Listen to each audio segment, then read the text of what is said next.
time and forever, as long as the moon keeps star. Stand before me, the apple of my eye. You will not be moved. You will not be moved. You will not be moved. You will not be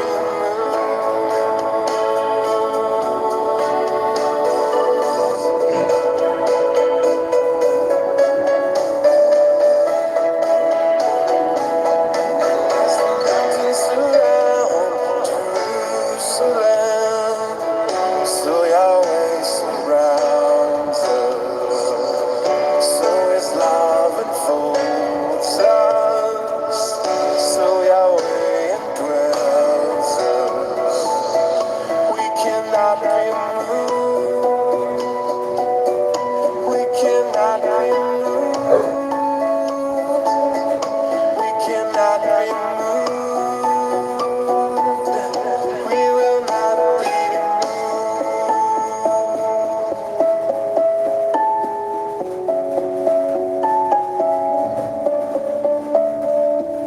Praise to Yahweh, who lives forever.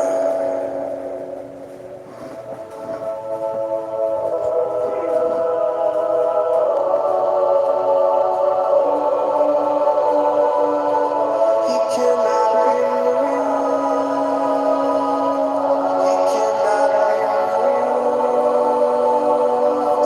He cannot be moved. Those who trust in Yahweh are like Mount Zion. Those who trust in Yahweh are like Mount Zion. Trust in Yahweh. Trust in Yahweh.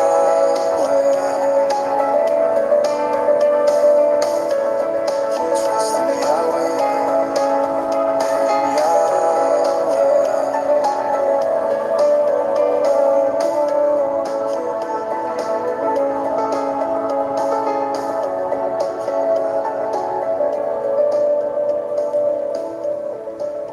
Hi everybody, my name's Jason, I'm Caden. I'm Jaden. I'm Nicole. I'm Eli. and we are the YHWH and the Torah channel, and we are your family. You guys are our family, and we truly love you guys very, very much. My apologies right out of the gate. My voice is a little off. As you probably know, for anyone that follows our channel, we have 9 pit bulls, and a couple of days ago, one of the older ones attacked one of the pack, the family of pack, and it caused the pit bulls to get into a fight. And so, as you can probably imagine, 9 pit bulls in a little room together duking it out probably is why I've lost my voice. But Yah, our Creator, has always protected this family, and we are here to show the love of our Creator, show the experience of our Creator, and that our Creator is able to do anything and everything. And we hope that you guys are doing very, very well. We, as a family, are celebrating the Feast of Sukkot starting tonight after Shabbat. I know that everybody, I don't know too many people that are actually on the exact same schedule that we are. I don't know how we ended up on this particular schedule, but we have a brother of ours who was celebrating Tabernacles a couple of nights ago. There's just, the calendars are all over the place. And so what I want to do is I want to give everybody that is keeping the appointed times of our Creator a huge shout out, a huge 3 cheers, hip, hip, hooray. We don't have our calendars right. I don't think any of us have our calendars right. And we will have a Messiah that will bring us all together as a family. And the thing is, as a family, even though we are off on a couple of days, we are doing the very best we can do to keep these appointed times and get into sync with our Creator. This is a rehearsal for the world that we are going to enter at some point. It is a world that when we end up in the millennium reign, all of the appointed times are going to continue. All of the things that will be happening. And so we're simply rehearsing. We're simply rehearsing if we will be obedient to our Creator or if we will not. And yes, I've come to the conclusion that I don't think all of us will ever get in sync on the calendars, and every single one of us are seeking. I know every single one of us out there are trying to find this the very best that we can. Sometimes we get things changed, sometimes we get things mixed up, and I will definitely say we do not have a definitive date on any of it, because there's probably 15 different calendars right now that people have, and maybe a project one day that we'll get one day is that we will put everybody's calendar together, and so we have a list of like all of the everybody's stuff on the dates that they do it, and see if we can find a rhyme or reason to any of this stuff out there. But much love to everybody out there. Mr. Cade, can you please start us off with a word of prayer? First name, Father, thank you once again for bringing us all together as a family, bringing us together on your Shabbat, the day you have called, set apart, that you called, chosen for us to rest, for us to take the day off and spend it with you, to enter into your glory, into your light, into your love, into your rest. We thank you for this, and we ask that today is put to the best use we can of learning your scriptures, reading your word, learning what you have for us, learning what you have set before us to learn. We thank you for your coat. Thank you for your festival appointed times, that you have counted us worthy to understand that we should be keeping these, and that we could be the chosen people if we so follow these. Thank you for your Son. We thank you for your prophets, and we thank you for your Torah. We thank you for all that you have shown around us, all of your creation. We ask that your name is blessed today. In Yahshua's name, amen. Okay, Mr. Jade, as we get here, Eli's running the production on this. Jade, will you please give us our Shema? Yep. And before we begin into the Shema, I would like to explain a thing called biblical hermeneutics. And the process and the principle of biblical hermeneutics is that when you hear something at the beginning of the book, that is the way that it is. It is the way going forward. You can't take something at the end of the book and say, well, this completely means something else, when we have the precedent of verses prior to this. And this is why the foundation of the Torah is so important in all of our lives, and why it should be just a glory time when we're reading the Torah. Because as I explained to my mother, who she is a diehard Christian, she is just really, really diehard.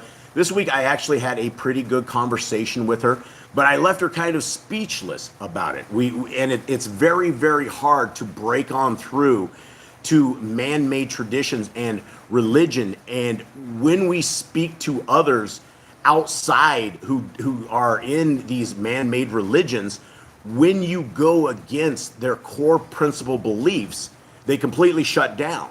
When I was speaking with my mother and I was explaining to my mom that our Creator and His Son aren't the same individuals, which is a core belief of Christianity. The Trinity was created 325 years after our Messiah walked these lands. It was created by the Catholic Church. And so nowhere in Scriptures does it say the Father and the Son are the exact entity. The Christians have 2 or 3 different verses that they will take you to. One is where Messiah was answering a question and he says, I am. And they're like, there it is. I am. He is our Creator. It does not say that at all. In fact, there's so many other places in Scriptures where it talks about our Messiah sitting at the right hand of his Father. And if you think about that in a logical explanation, what are we talking about? If he's sitting at the right hand of his Father, who's the Father, right? That's the thing. Are they morphing into 2 separate entities and our Creator has split himself? Or is it truly the Son of the Most High? And that's what I was trying to explain to my mother, that the sacrifice that our Creator did and the sacrifice that his Son allowed to happen to him, that's greater than our Creator dying for 3 days under the hand of Hasatan. And that is what this is all about. And as I tried to explain to my mother, that our Creator's ways and the way that our Messiah walked the earth is he walked the Torah perfectly. The Torah is found in Genesis, Exodus, Leviticus, Numbers, and Deuteronomy. And as again, I tried to explain to my mother, this is a love letter from our Creator to all of his people. It was a love letter and an instruction guide for the times when our Creator was walking amongst men, where he was physically in a cloud or by day, fire by night, that he wanted us to dwell. That is how he wishes us to live, how he wishes us to conduct ourselves, how we are to treat people, how we are to worship, what we are to worship. It explains everything. And my mom said, that's really interesting. I've never thought of that like that before.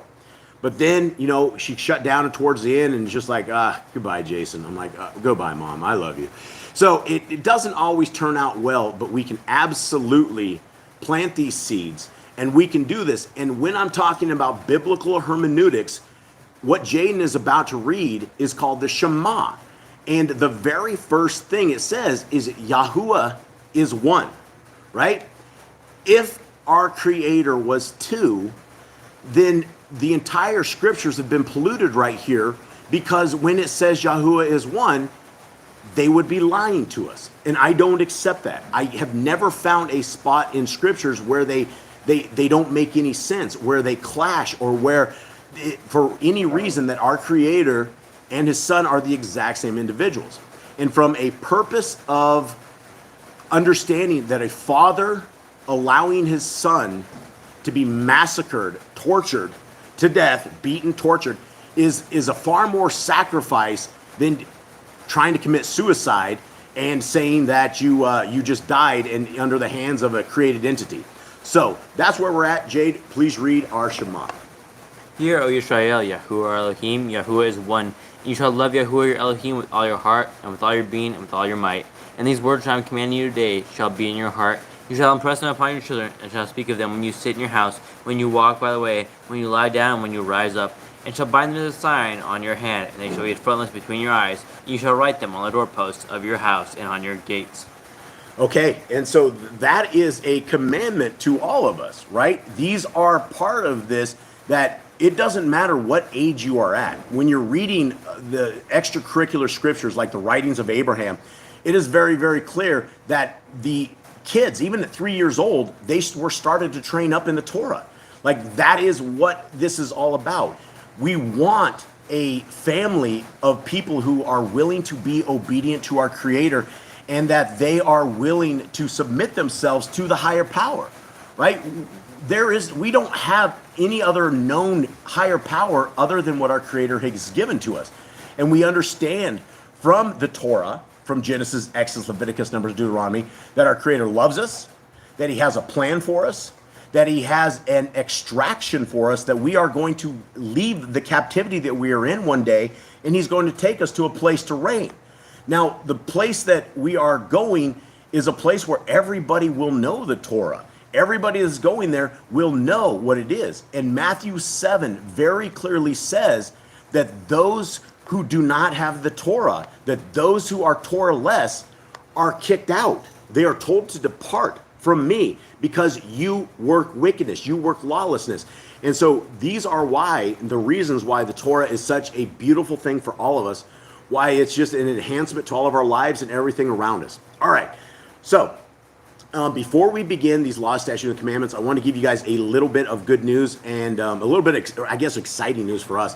Is after a full year of working on these scriptures, we are within 3 weeks of sending them to our printers. And we have everything all set up. The printers are all ready to rock and roll. Everything is ready to go. We could go today if we wanted to, but we do not have our manuscript perfected yet. We have 3 weeks, and we're looking for anybody out there who is willing to help the kingdom.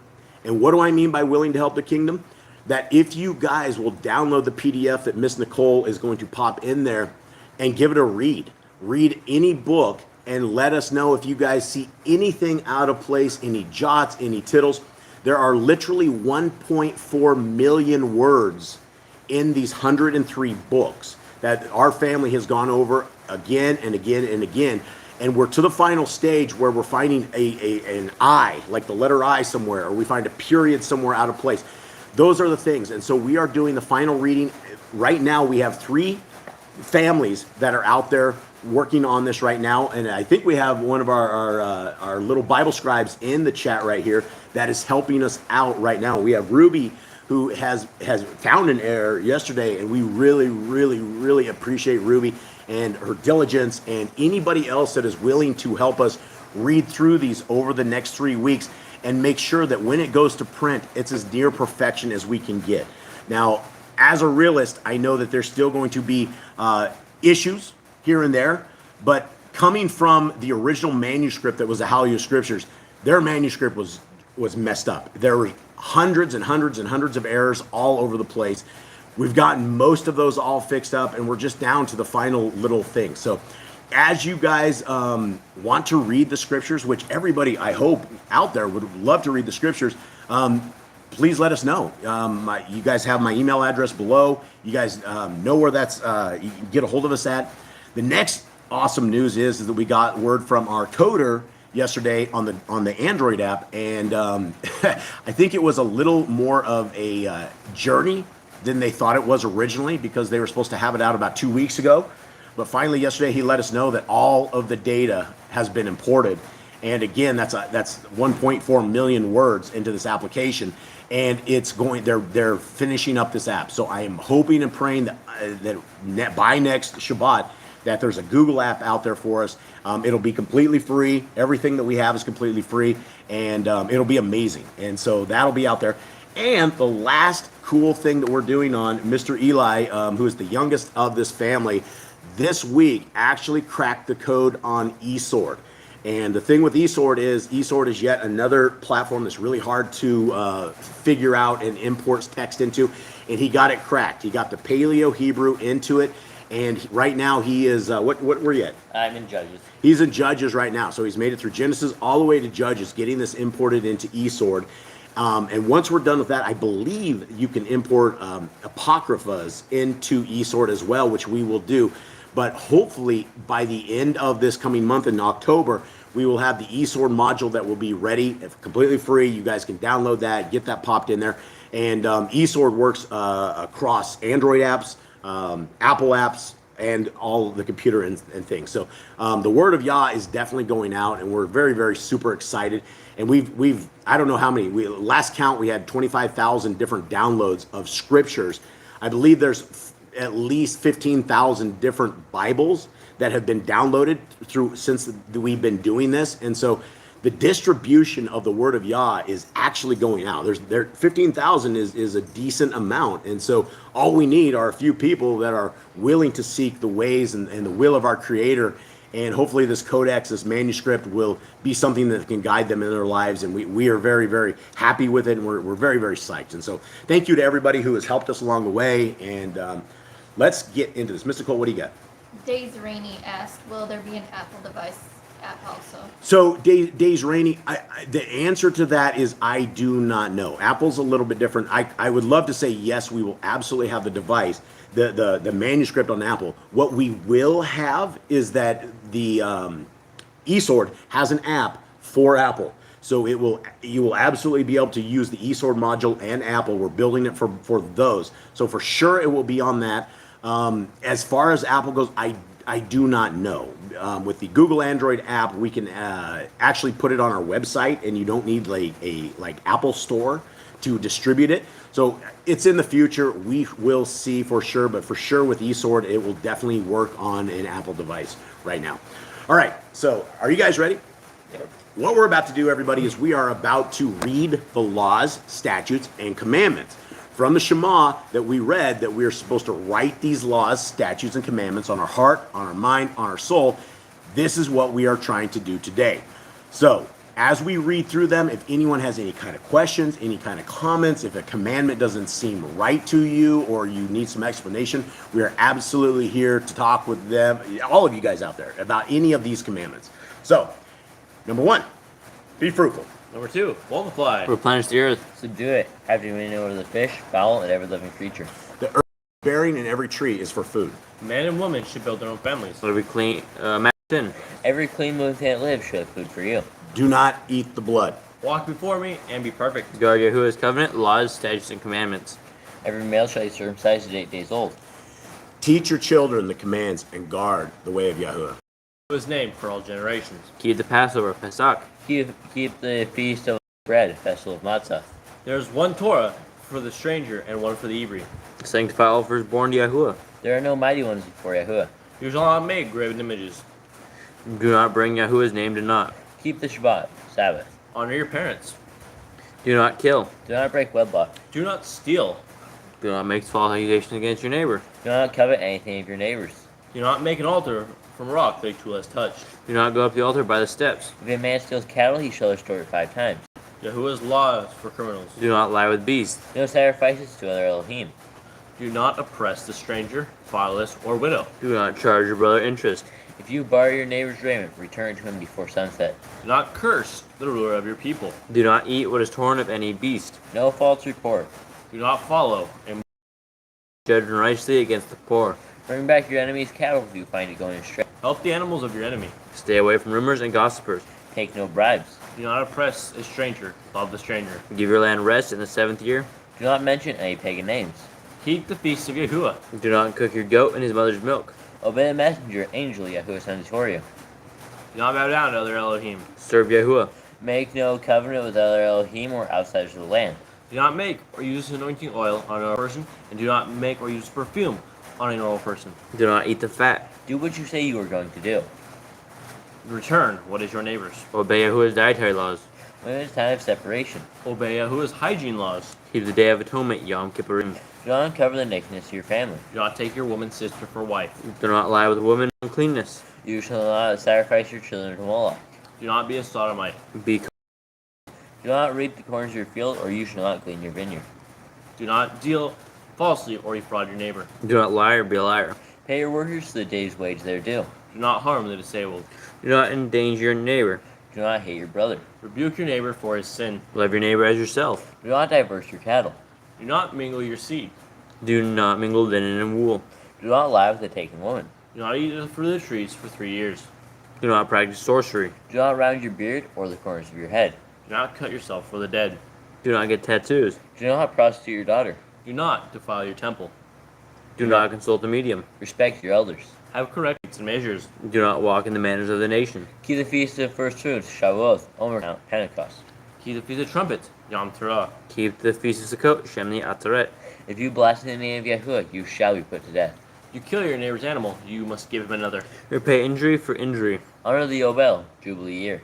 Confess your sins to Yahuwah, and repay who you have trespassed against. The Torah, law, be an Nazir.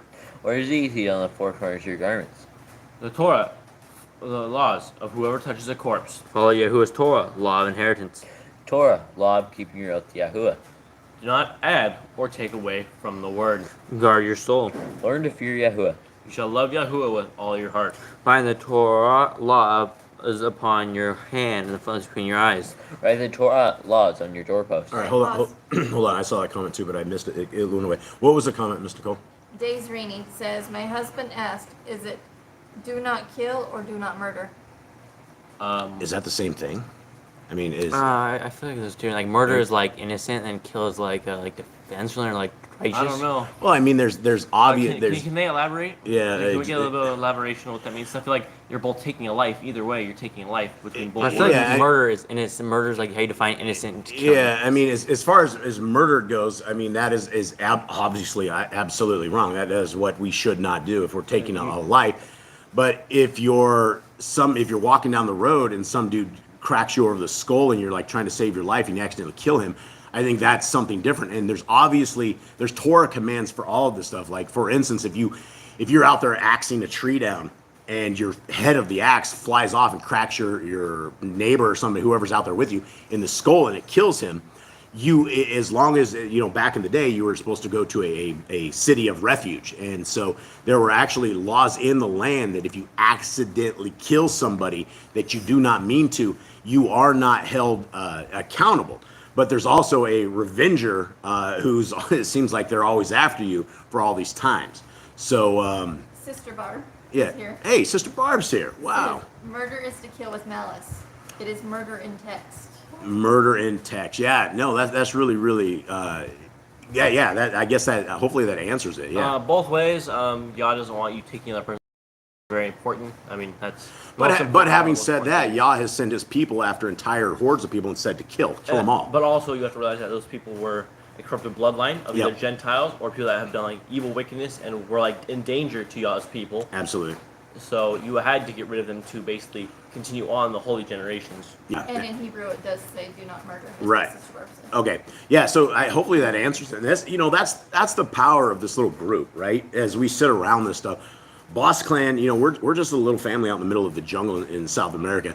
We don't have all the answers to all of this stuff, but inside of this quorum, inside of our little group of people here, there is a tremendous amount of wisdom, a tremendous amount of people that are astute and studied and Yah's people. And so those are always really, really good questions. Yeah, and so they killed often in battle. He just didn't want them to do it in malice. Yeah, absolutely. And as you read through scriptures, I don't have a count of how many people died, but our Creator has sent His people after a tremendous amount of people, and they like Cade said, they were all evil, right? Yah had already come. A lot of times in scriptures as well, like Yah doesn't want some certain Gentile nation destroyed yet because they haven't come to the fruition of their evilness, right? He knows that these people are just going to get more and more wicked. And so he gives people time to either become more wicked or time to repent. And when it's obvious they're not going to repent, then he sends in the crew. It's like when Moses was sent in and all his people were sent in to go survey the land. They're all scared, right? And it's because they were all what's called the Anakim, which is like the son of the giants, which they were all huge. They were all like from Nephilim DNA, which is corrupted DNA, and you don't want your Israelite people mixing in with that because that just corrupts the line of what Yah has created. Yeah, and I found the conversation they're having in the chat amazing, because I've wondered about that too. We live in South America, right? Bugs are a part of our life. We literally have pet ants that live all over our house. You just can't get rid of the ants. And we had a huge spider in our bathroom that lived for months and months and months. My wife loved the spider because he was out there eating the cockroach. She saw him eating a cockroach one time, so she became a defender of the spider and told me not to kill this huge honking hairy spider that lived in our bathroom. That was good up until just the other day, and I took him to school. But then another one has replaced him. And so that is the thing. As smart as our Creator is, and is as just a genius, every single one of these things, even from the finite ant, it's obvious they think. It's obvious they know what's going on, and somehow they communicate. And so, yeah, our Creator has killed it. So I don't have any answers about bugs, but I did want to throw that in there because I've always wondered about that. We've definitely let, especially on Shabbat, critters that are taking us to school down here in South America live. We'll try to preserve them the very best we can, and so it's a different story. All right, let's continue on, gentlemen. Where are we? I don't know, but Commandment 111. 113. Is it 113? I think so, because I did the 112. Okay. Yeah. Write the Torah laws on your doorposts. You're not Yahuwah. Do what is right and good in the sight of Yahuwah. Not be afraid of your enemies. Remember Yahuwah. Circumcise your heart. Cleave to Yahuwah. Swear by his name. Destroy graven images. Do not make an idol of Yahuwah as the pagans do to their Elohim. Rejoice in all Yahuwah has blessed you with. Do not do what is right in your own eyes. Do not hearken to the words of false Nebium prophets. Do not make any baldness between your eyes for the dead. You shall not eat any abominable thing. You shall give to a stranger of clean food that dies itself, but you shall not eat of it. Give tithe of your increase of seed year by year. Torah, laws of the end of the 7-year release. Do not borrow from the nation. Do not harden your heart, nor shut your hand from the poor. Guard month 1 of Yahuwah's calendar. 3 times a year, all males shall appear before Yahuwah. You shall make judges and officers in all your gates. Do not plant Asherah poles near the altar. There must be 2 or 3 witnesses. Hearken unto the Nabai, prophet Yahuwah has chosen. The prophet test of Deuteronomy. Do not remove your neighbor's property line. How to deal with a false witness among Torah keepers. The first child is to get double portions. If your brother's cattle or clothes are lost and you find them, you must return them. A man should not wear what pertains. A woman should not wear what pertains to a man, nor a man wear what pertains to a woman. If you find a bird's nest with the mother and the babies or eggs, take the baby. If you build a new house with a flat roof that they lived on, you must put a railing around it. Do not use dirty money. The law of divorce. Do not take a person's millstone for a pledge. If you lend your brother, do not enter his house to get your payment. He must bring it to you. Return his clothing before sunset, if that was his pledge. Do not oppress a hired servant that is poor and needy. Every man shall be put to death for his own sin. Do not go back for the forgotten sheep. Leave it for the stranger, fatherless, and widow. Do not muzzle your ox when he treads out grain. If your brother dies and has no child, you shall take his wife and name the firstborn after your brother. At the end of 70 years, you are to read the Torah at the Feast of Sukkot. Okay, all right, everybody. Miss Nicole is going to give us a greeting for all of our family out there in the chat, and for those who do not make it here and make it later, we would like to extend our love, our just gladness, blessings, Baruch, Baraka, to all of you guys. We love you guys all, and we really, really appreciate everybody who takes a part in this, everybody who loves Yah, everybody who wants the kingdom, is expecting the kingdom. These are the people that we, these are the people we love. And so let us begin. Mr. We have Jeremy and Ruby M. Welcome to the group. Brother Glenn, K May, welcome as well. Bonecat 1, Brian, Irma Salver. Hold on, let's scroll down. The Grand, she was here for a minute but had to leave. And then Days Rainey, Sylvia. I'm going down the list. Is here, Rosie Chica. And then I said Sylvia, right? Yeah. If not, it's always good to say it twice. Sister Barb, That's cool. It's just Barb in the house. That's super cool. Mama CA. Mama CA. And I think, Lisa Ramlo is here. And I think that's everybody. All right. Well, if we did miss you, I do know we have some family that comes later. Carla and Joey, much love to you guys out there. Everybody that we get later, it's just really, really good to see all of you guys out there. And Slaggers and Philly, we miss them. yeah, we miss Slaggers, we miss Philly, Philly and TC. We know everybody's struggling out there, and you know, that's the one thing that when you read scriptures, it's very, very clear that Hasatan completely targets those who are in love with Yah and in love with His word. And you know, when you read Revelations, it's like the devil, Hasatan, goes and makes war with everybody, right? He's not out there making war with the Christians, because the Christians are already his, right? They don't keep the law, statutes, and commandments. They don't care about them.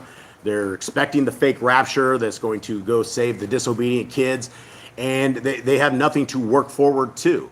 But those of us who are in Torah, we work every moment, every second of our days trying to get in covenant, trying to be Kodesh, trying to be the people that our Creator wants us to be. And the people that our Creator wants us to be are very much different from what we see in the world. We're different completely, right? We shouldn't be watching TV and movies and things of that nature that'll corrupt our minds and corrupt our souls. The eyes are the windows to the soul. And so when we are projecting that kind of stuff into our bodies, into our minds, and it doesn't matter. I don't think you need you probably just need a few commercials on TV, and it will corrupt you. A few of these beer commercials on TV where the people have no clothes on, things like that. You can't undo those things that you see. And so we want to protect everyone in our family, and you know, that is our job, is to make sure that we are not corrupting the youth, that we are not corrupting ourselves, that we are not doing things that will be unholy. Because I try to explain to folks that eternity is just, our lives right here at 120 years are nothing, right? In terms of time, we have eternity. We could be talking 70,000 years later, and all we had to do was walk this walk and get our resume right and get into covenant with our Creator, and we have eternity before us. Doesn't matter how sick we get, it doesn't matter how terrible this world is right now. We should expect that we will have problems, that we should expect that Hasatan definitely is going to test us, and we have to count it as pure joy that we are being tested, that we are suffering, because our Creator is choosing His people.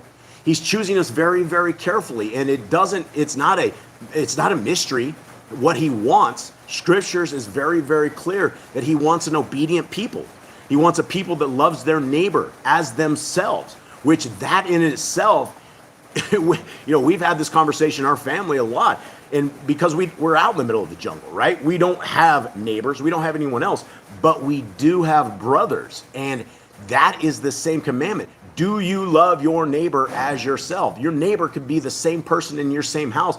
Are we showing the love of Messiah? Are we doing what our Creator has told us to do? Because if there's two of the greatest commandments of loving our Creator with all our heart, with all our mind, with all our soul, with all our strength, and loving our neighbor as ourselves, if we just take those two, and are we getting a 50%? Are we getting a 0%? Because if we have taken the laws of our Creator and tossed them on the cross and nailed them to the cross and said they do not belong to us today because they are for the old God's chosen people, you are not loving our Creator with our heart, with all your heart, with all your mind, and with all your soul. And it doesn't matter how many Christians try to convince me that they love our Creator, who they call God, with all their heart, mind, and soul, when they don't care what the first 3/4 of the book even says, right? The Christians will start their journey in the book of John.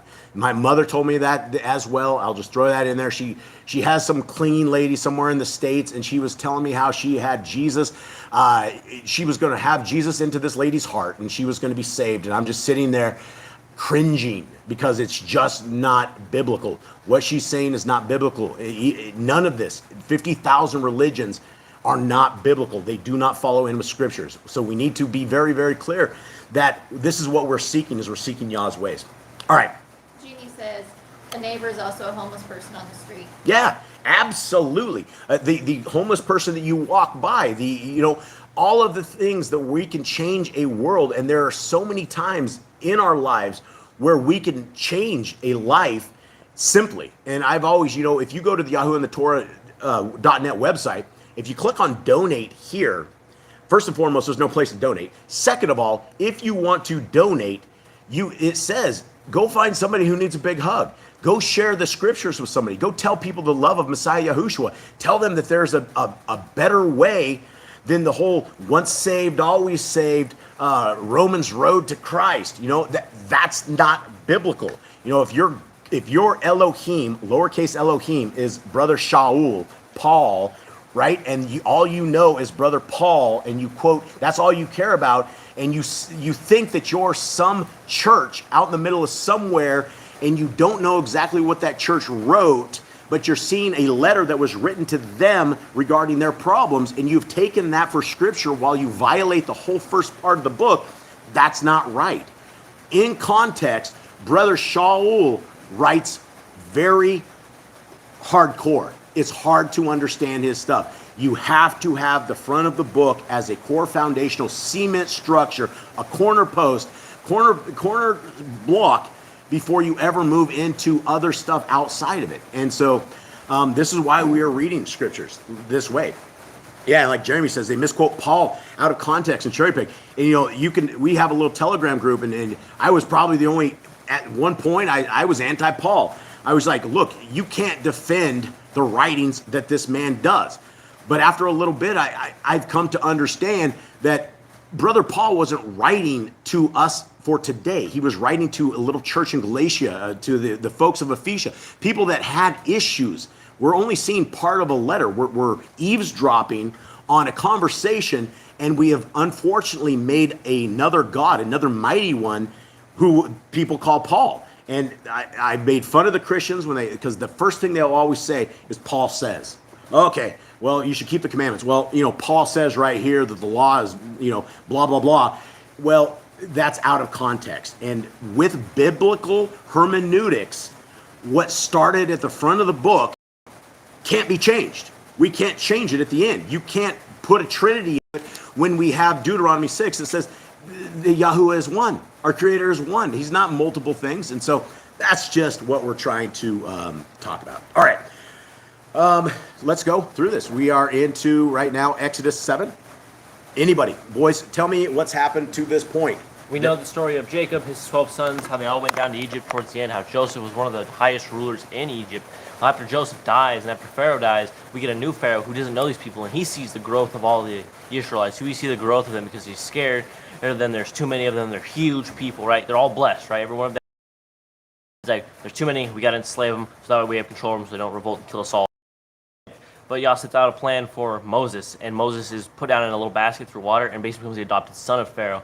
But after a while, after he grows up, he kills one of the Egyptians and flees from Pharaoh's face. And after Pharaoh dies, a burning bush comes to Moses, and Moses basically sent with his brother back down to Egypt to save the people. And where we're at now is we have Pharaoh, who is not letting the people go after Moses asks them to go, and he inflicts more work upon the Israelites, which makes them hate Moses and makes them hate Aaron for doing what they're doing, because now they are putting more work, more punishment onto them for doing this. And now Yah is telling them, I'm going to bring your people out. I'm going to bring this people out because this is my promise I made to them to make them a great nation. Yeah, absolutely. And if English isn't your first language, there's a little gear at the top, and you can go back and actually slow that down a little bit because that was lickety split. But hopefully you guys got that. That was absolutely, that was a great synopsis of everything. And so here we are. I am going to read the scriptures at the bottom are Yah's Scriptures, which is a version of translation for the people, by the people. And it was absolutely free. PDF, you guys can, it's one of probably the very best translations of scriptures anywhere. And it has been released to the people, and the people now can get this completely free. So guys, we encourage you guys to grab it, to read it, to pass it on. It's you can get the 66 book. It's under 13 megs. And we've had people sending that as attachments inside of email now. And so not only does it get downloaded from us, but now it's able to be shipped through email to everybody. And, you know, that's, again, our creator doesn't live in a codex, but this is a good translation not to get really confused with. So here we go. Exodus 7. So Yahuwah said to Moshe, see, I have made an Elohim to Pharaoh. I have made you an Elohim to Pharaoh. And Aaron, your brother, is your Nabai. Now, what do you guys think it means real quick when we have a lowercase Elohim and our creator said to Moshe, I have made you an Elohim to Pharaoh? Because Moses is about to do crazy things, right? Crazy things with no sorcery, no power. He's just going to say it and it's going to come to be. And he's going to think, well, this is the power of something otherworldly. It's not something that is from this world, because humans from this world can't do anything without divine power, right? Without the power of Yah or without the power of Hasatan, right? It's between those two. And of course, Yah's always going to triumph over it. So when he sees the powers, he's like, wow, this dude is like some form of a god, some form of thing. But it's not like where it's like he's higher than Yah, right? It's just going to be in his eyes. This dude's going to be a mighty person. Yeah. And so when you guys see the word Elohim with its lowercase, we're talking like lowercase God. We're talking about not the Elohim Most High, which is Yahuwah, right? We're talking about a false deity, essentially. So, you know, and there's no deities in these wood and stone, right? There's no life in any of them, as our creator has said over and over and over. 2, you shall speak all that I command you, and Aaron, your brother, shall speak to Pharaoh, to let the children of Yisrael go out of his land. But I am going to harden the heart of Pharaoh, and shall increase my signs and my wonders in the land of Mitzrayim. Now, do you guys think this is fair to Pharaoh? Is he innocent in this? That he gets owned because, you know, he wanted to let him go, right? But right out of the gate, Yah says, I'm going to harden his heart. 1, this is for these signs of the people of Israel.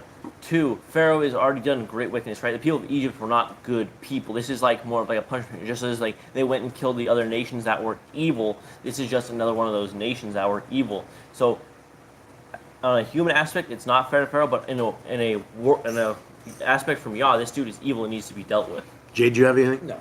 Nothing. All right, here we go. So let us roll. Okay, 4. And Pharaoh is not going to listen to you. And I shall lay my hand on Mitzrayim and bring my divisions and my people, the children of Yisrael, out of the land of Mitzrayim by great judgments. And the Mitzrayim shall know that I am Yahuwah when I stretch out my hand on Mitzrayim, and I shall bring the children of Yisrael out from among them. And Moshe and Aaron did as Yahuwah commanded them, so they did.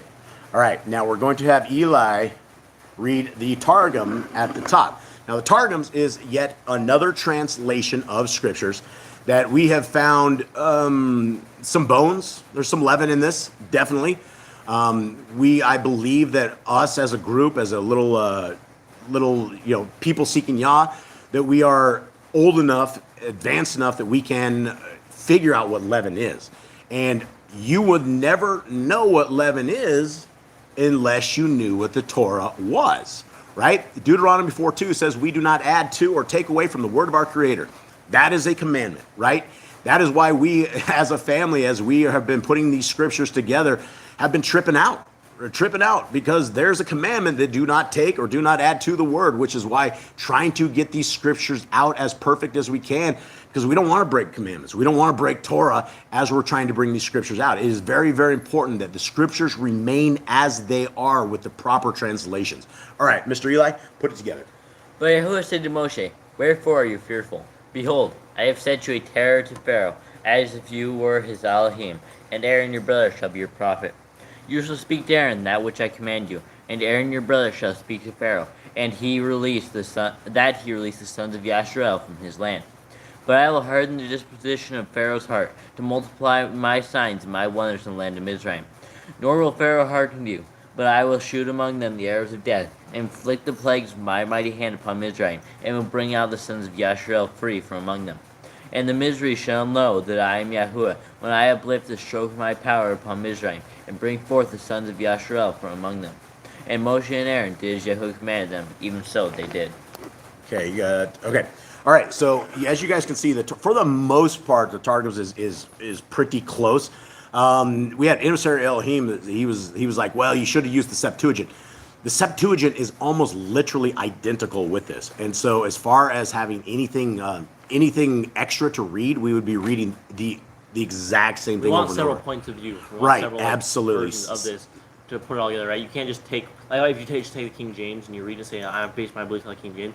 You have to study, right? The words have been mixed up, translation's been lost, Corrupted. things have been broken apart, and you have to take several versions to find out where you're at. Absolutely, absolutely. And that's why if you have a foundation of the Torah, then nothing like Paul's writings can lead you astray. When Paul, I don't think he was trying to lead any of us astray. I think he was just writing back things, and he'd probably flip over in his grave right now knowing that people had used him as an Elohim, it was really sad. But there's literally 50,000 denominations of people that have turned to Paul. I think all the apostles we wrote, right? And set up a statue in the Catholic Church. Oh, yeah. I'm sure all the apostles, all the servants would just be broken. Catholics will pray to Paul. They'll pray to Peter. They'll pray to Mary. They'll pray to Messiah. And even Torah people, like these huge. One dude, Rex or Lex, whatever, he prays to the Holy Spirit. He prays to Messiah. He prays to everybody, and he tells everybody to. And that we have been told how to pray. Right? Our Messiah gave us an example. Our Father who art in heaven, hallowed be thy name. He doesn't say, Yahushua, hallowed be thy name. It doesn't say that. And it doesn't take away from the Son and the Father. It builds them up as a team together, that the will of our Creator was distributed through his Son perfectly, which is why he's a perfect priest for us, why he's our Melchizedek priest, why we don't need Levitical priests anymore. We don't need this kind of sacrifice, because we have a guy that's been there and done it. All right. A couple different things. All right, what you got? Jeremy says all the plagues were gods that Egyptians worshipped. Yeah, absolutely. And when you read regular scriptures and you read the extracurricular scriptures, there's a lot of other things like terrible things, that you don't get. There were things of that nature, flies out of control beyond, and there were other things in the other scriptures that were not in what we're about to read for these things. What else? And then this is back on Paul. Ruby says when Paul talks about head coverings, I don't remember seeing anything about it in the Torah regarding women. Yeah, well, that's it right there. When we are what Paul says is that he says he was an astute Pharisee. Like this dude, if you're looking for the top of the line of the best of the schooled guys out there, to be where he was at, he would have had to memorize the Torah, and he had all of the 200 books of the Talmud. The Talmud is a bad book. By us bringing the Talmud together, we're breaking Deuteronomy 4:2. We're adding to and taking away from the Torah. Nowhere in scriptures does it say for men or for women to cover their heads. I've gone over this ad nauseum. There are laws of Paul that go against what Torah says. We have to understand what he was even talking about. We only have one side of the letter. We don't know. There was probably something within this little assembly that some dude was coming in and checking out his wife. He couldn't figure out. This guy was sitting there staring at my wife the entire time. I don't know what in the world to do. Well, Paul's like, put a head covering on her. That's it, right? We don't know what in the world he was even talking about. There is no such laws like that. And that is exactly right. We have to be understanding the Torah and the foundation. Ruby has it down. Right. We don't need head coverings. The entire shawl. Now, if it makes you feel closer to Yah, if it is something you are doing in your personal walk, absolutely do what your walk is, right? If that's what you feel inclined to do, that you want to cover your head in obeisance to our Creator or to something of the sort, do it. But it is not a law. It is not anything that we have. And if we are adding that to it, there's about 15 laws of Paul that he writes in his things. And we went through the entire scriptures before and wrote all the laws of Paul out there. And they are different than what Torah says by far. Okay. Anything else? Jeremy just says, I think Paul added some of his opinions in. He doesn't say Torah says that, but rather implying maybe they should be in that particular community. Yeah, and that's, again, we have zero idea. I mean, we're out of touch with what these problems of these assemblies were. And I don't know if he added in his own opinions, but he definitely added in Talmudic opinions. And sometimes if you are that astute, if you know if you've memorized the Torah and you've memorized the Talmud, and you're going to get it confused, right? And in the Talmud, in the Jewish stuff, there are things where women must wear head coverings, right? And it's all in their oral Torah, which is not our books, which is not ordained by Yah. If it was ordained by Yah, it would be in our scriptures that we have. So, all right, continuing on. Here we go. Verse 7. Now Moshe was 80 years old, and Aaron 83 years old when they spoke to Pharaoh. And Yahuwah spoke to Moshe and to Aaron, saying, when Pharaoh speaks to you, saying, show a miracle for yourselves, then you shall say to Aaron, take your rod and throw it before Pharaoh, and let it become a serpent. So Moshe and Aaron went into Pharaoh, and they did so, as Yahuwah commanded. And Aaron threw his rod before Pharaoh and before his servants, and it became a serpent. But Pharaoh also called the wise men and the practitioners of witchcraft, and they, the magicians of Mitzrayim, also did with their magic. And they, each one, threw down his rod, and they became serpents. But the rod of Aaron swallowed up their rods. And Pharaoh's heart was hardened, and he did not listen to them, as Yahuwah had said. Now, how is it possible that some people are able to take a rod and turn it into a snake? Anyone? Hasatan has powers as well, right? He has powers through witchcraft. They all study this evil stuff, and that's why we're told not to do it, because it's through demons and the jinn, stuff that Solomon was into. Yeah. All this stuff, like, the demons have powers too. There's two sides of the power. Yeah. Here's the bottom line. If witchcraft and sorcery didn't work, people wouldn't be doing it. But all the Satanists, all the demons, all these people that are, especially in today's world, they love the bloodletting, they love the satanic side of the whole thing. And they have powers of the dark side, right? Which is why all of us need to be in covenant with our Creator. Because our Creator is going to help us and to help us stay away from things of this nature. But yeah, the power of Satan is no joke. It is absolutely no joke. He's not walking around without the ability to hurt us. Now, it is up to Yah whether or not to allow this to happen, obviously. But I would expect testing for every single one of us. If you are a Torah-loving, Yah-loving, Messiah, Yahushua-loving individual, then I would completely be expecting that we're going to be tested. And we have to come through this, and we want to stand tall, right? The rest of the world doesn't care about the Torah. They wouldn't stand tall if they even knew what the Torah was, most people. And it is up to the small group of people, whoever we are out there, that we come into this covenant and then we come into this obedience. And that way we're not going to get owned by Hasatan and his minions of evil. All right, Eli, hit it. And Moshe and Aaron did as Yahuwah commanded them, even so they did. And Moshe was the son of 80 years, and Aaron the son of 80 and 3 years, as they're speaking with Pharaoh. All right, I got to interrupt you on this. 80 years old. 80 years old. I mean, I'm like almost, what am I, 47? 46. I don't think I'd be standing before Pharaoh at 80 years old. I might wheel up to him in a wheelchair. I might go on crutches or something. I don't even know if I'd be able to walk. What is the difference between 80 years old of back in the day and 80 years old of today? We don't have the same, right? We don't have the same things we have in the air, the same things in the food. There was a lot of, they're probably a lot healthier. And they're in time span, right? They're living to 120 years. Average people nowadays live, what, 70, 80 years these days? Yeah, they didn't have a Monsanto or Pharaoh Santo or something of the sort that was corrupting all of our food and all of our drinks and putting all these evil dyes and stuff and colors and all this kind of stuff. Also, you have to understand that Moses and Aaron are very brave just to walk up into Pharaoh's palace, right? That's just not something you do. Yeah, But absolutely something not. we learned in, I think it's Jasher, is that he had lions and guards outside his gate that both bowed down before Pharaoh. They were both bowed down before Moses and Aaron. As they walked in, they just bowed down and let him on in. That's the thing that we don't know is why did Pharaoh allow these guys to keep walking up, to basically walk around him free reign? There had to be something else. I think Pharaoh was entertained at one point with them. Yeah, you think? I think it was. Like, When did the entertainment stop? About the time the frogs came? probably about like the time Flies? they were like their water turned to blood. We'll get into that in just a second. All right, let's roll. Hit it up, Eli.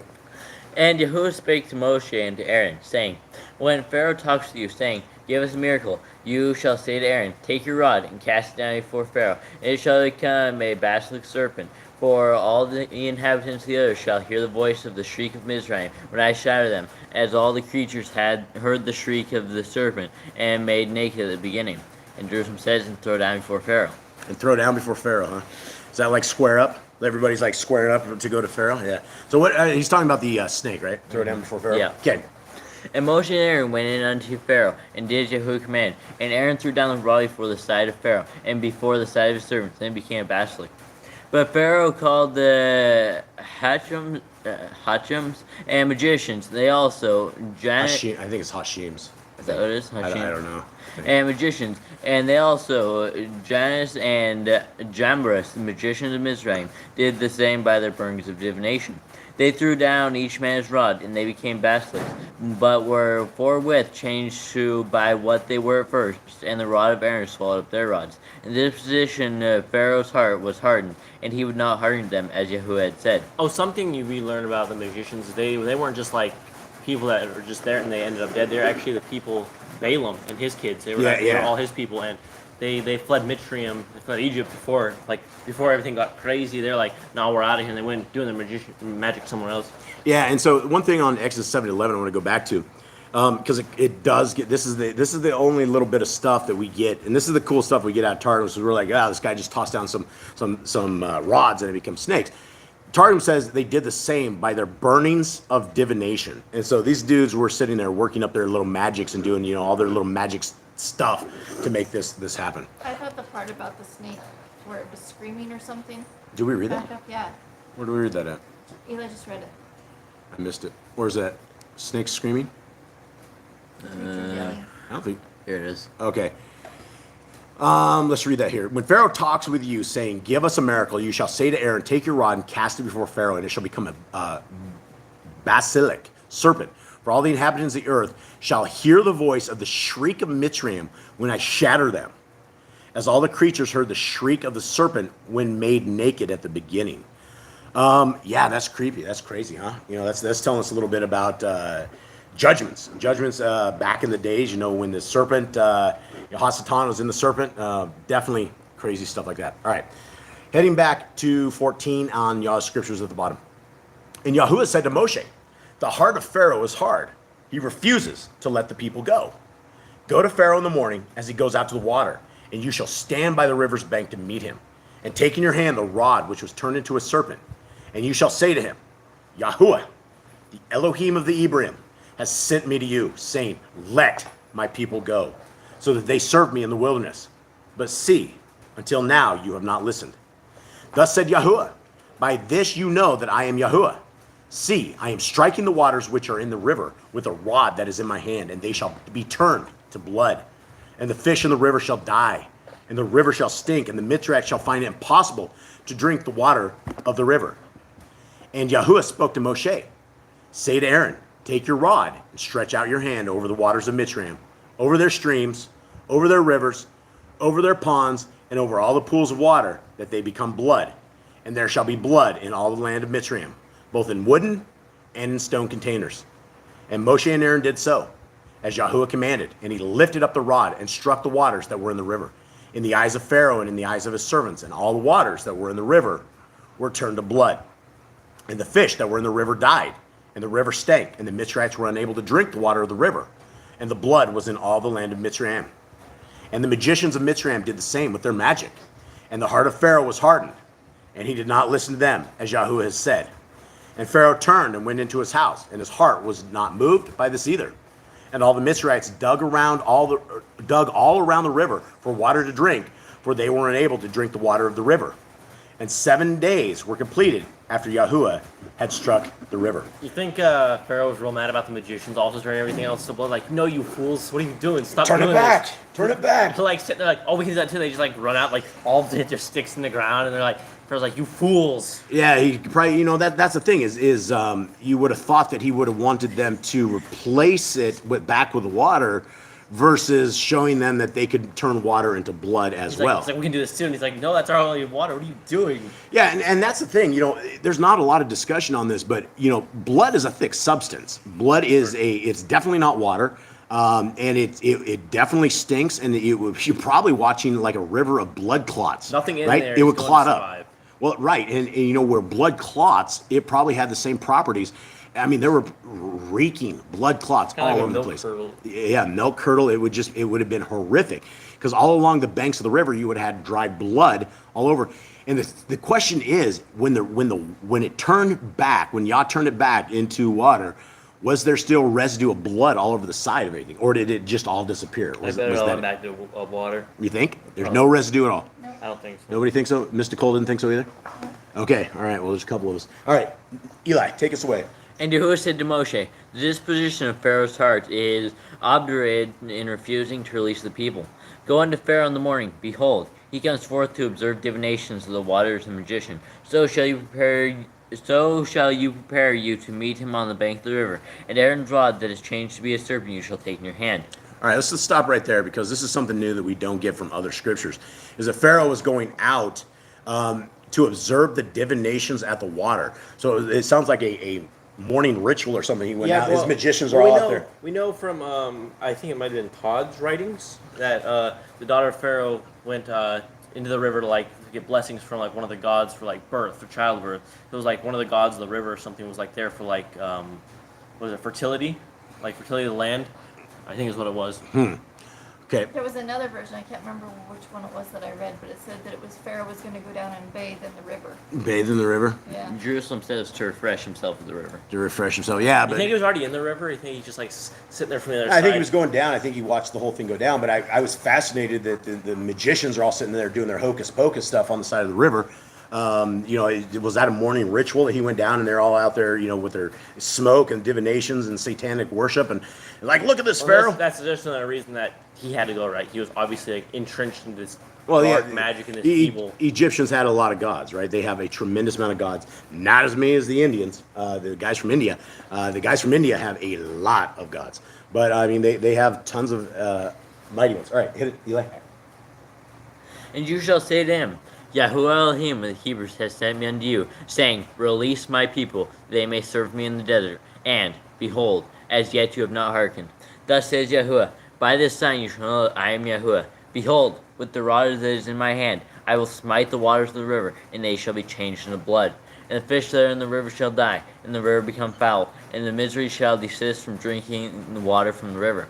And Yahuwah said to Moshe, Tell Aaron, take your rod and stretch forth your hand over the waters of the misery, over their rivers, over their trenches, over their canals, and over every place for collecting their waters, and they will become blood, and there will be blood in the land of Mizraim, in a vessel of wood and in a vessel of stone. And Moshe and Aaron did so, as Yahuwah commanded, and they lifted up the rod, and smote the waters of the river in the sight of Pharaoh, in the sight of his servants, and all the waters of the river were turned into blood. And the fish that were in the river died, and the river became foul, and the misery could not drink the waters of the river, and the plague of blood was in all the land of Mizraim. But so did the astrologers of Mizraim by their burnings, and turn the waters of Goshen into blood. And the design of Pharaoh's heart was strengthened, and he could not hearken them, as Yahuwah had said. Okay, so that's something interesting is we hear that it's Goshen that actually got messed up, because what we know from later on is that the Israelites did not get messed with. None of the plagues attacked the land of Goshen, which is what I was saying. So they went and they plagued Goshen instead of plaguing themselves. So it's basically that okay, you guys are now messed up too. You guys have no water either. Yeah, and that's crazy. The power of Hasatan. That dirty dog, right? He's just a loser, right? A complete It makes loser. sense why he was bound during the whole like escape thing. Yeah. Because if not, they would have been sitting there doing the same thing like they were doing before. Yeah, I can't wait till this dude's in his 1,000-year punishment. I can't wait till he's in the burning, lake of fire, and this whole gig is over, because he's a foul one. He's just really a foul one. All right, hit it, Eli. And Pharaoh did what was needful of him, and went unto his house, nor did he set his heart upon this plague. And the misery dug about the river for water to drink, but could not find them pure, for they were not able to drink of the water from the river. And 7 days were completed after Yahuwah had smitten the river, and the word of Yahuwah had afterward healed the river. And Yahuwah spoke to Moshe, Go in unto Pharaoh, and say to him, Thus says Yahuwah, Emancipate my people, that they may serve before me. You're in chapter 8 now. No. Yeah. No? And actually in Targums, it goes here. Targums is different. Yeah, it has a few extra verses. Targums and the Masoretic text both have this Oh, wow. at the end. This is extra stuff, though? Or does And it go to the it's next an 8. chapter? It's an 8 on regular for us. So do we reread it again next week? All right, hit it. Or you could just stop there. All right, yeah, I'd stop right there. Let's not go any further than that. All right, so yeah, the Targums is a little bit different on that. So we're going to stop where the story ends for us in Yah Scriptures. And this will conclude our reading on this Shabbat. It will conclude our hanging out with all of you awesome people out there. And if you guys have any kind of prayer requests, the email address is in the bottom. Get it to us. We're happy to pray for you guys. If you guys would keep us in your prayers, we would really appreciate it. This is a time of the world where we all need to be praying for each other, lifting each other up, and making sure that the powers of Hasatan don't take us all. And so it is a good time to be a people of Yah. It is a good time to seek His commandments. It is a good time to seek His ways and to seek His heart. And you will never seek His heart, mind, and soul unless you are in the Scriptures itself. You're not going to find the way to the kingdom with even us on YouTube. I mean, don't trust us. Don't trust anything. Trust your Scriptures, and trust that Yah will guide you to that kingdom and bring us to all fruition. So with that, everybody, we love you guys very, very much. Jade, go ahead and let's bless the people of Yah with the Aaronic blessing. And Yahuwah spoke unto Moshe, saying, Speak unto Aaron unto his sons, saying, On this wise you shall bless the children of Yisrael, saying unto them, Yahuwah bless you and guard you. Yahuwah make his face shine upon you and be gracious unto you. Yahuwah lift up his countenance upon you and give you peace. And they shall put my name upon the children of Yisrael, and I will bless them. Okay, so everybody, thank you guys very, very much. To those now, to those in the future that are watching this, we love you guys very, very much. Thanks a ton. As always, our dogs, it seems like they figure this out, that when we're about to break, they decide they're going to break out as well. So we will contain them the best we can, but they usually are uncontainable. So we love you guys.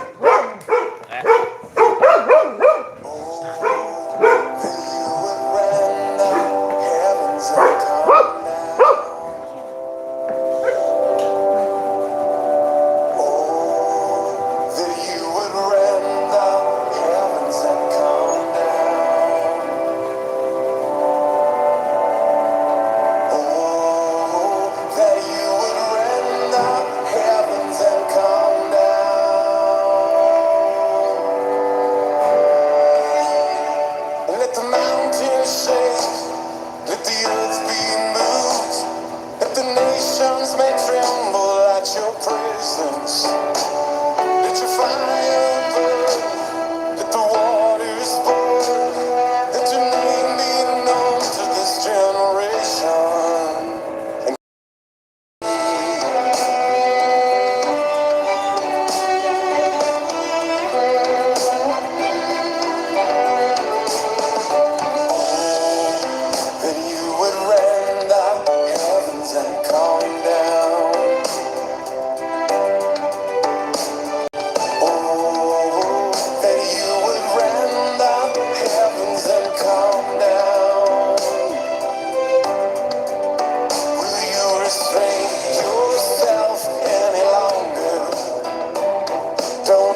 right, everybody. We love you guys very, very much. May Yahuwah bless you and keep you. May his light forever shine on you. May his grace forever endow your life. And may you guys find the true love of the Torah. And sorry for the dogs. We love you guys. I hope you have a wonderful day. We are out. Shabbat shalom. Shabbat shalom.